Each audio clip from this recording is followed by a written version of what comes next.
Hello mga ka-beauties, no, being a nail tech is not an easy job gyud, as in kung ganan ka mag-maintain og kuko sa client, dili jud na siya sayon og dili siya dali ang pag-cleaning sa usa ka kuko lang, no. So tagaan ta mog technique kung unsaon ninyo nga kanang muduol man jud ng client nimo.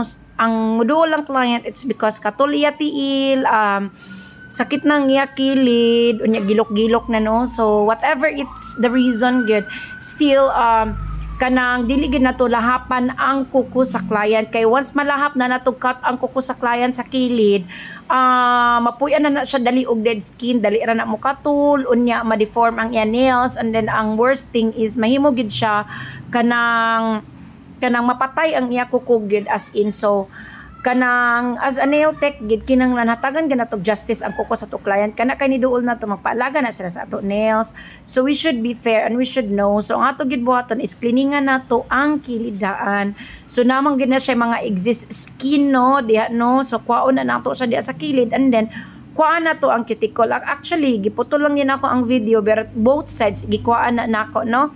So kana siya, kwaon nimo ang cuticle daan diha sa mga isig ka kilid, kana siya. So mulugpit ra jud ka og gamay enough nga mutupong pod, kay kung lapad ra pod kay ang kuko sa client mati na pod siya tan-awon.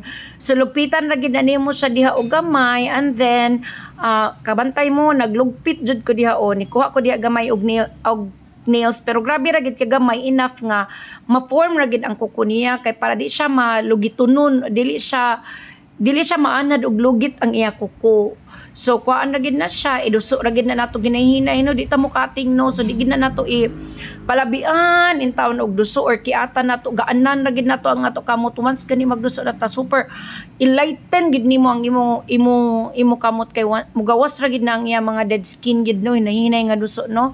So diha, no, kay kanang kung once mangud imo palabian, mudugo man gid ang kuko sa client, so mo na tendency nga mohubag.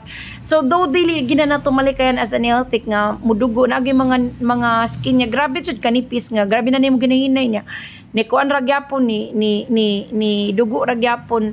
So labi nagdugay na cleaning. So ingana ang tendency, pero as much as possible, so we have to be very careful gid nga dili mahubagan ang client, kay isa gyapon nang mahubagan ang tiil sa client, ma-deform, no, ang iya kuko. So as much as possible we will be very careful gid nga kanang kung ma-retain gid, no. So actually ang kuko sa client ma-retain jud na siya, nindot gid na siya, unya di na malugito nun, unya kadugay ana di na jud na siya ka-feel og katul, kay ato man siya gialagaan ang iya nails, no.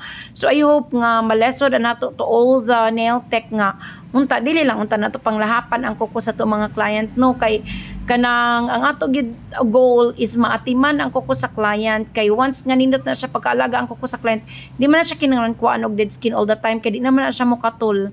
Thank you mga ka-beauties.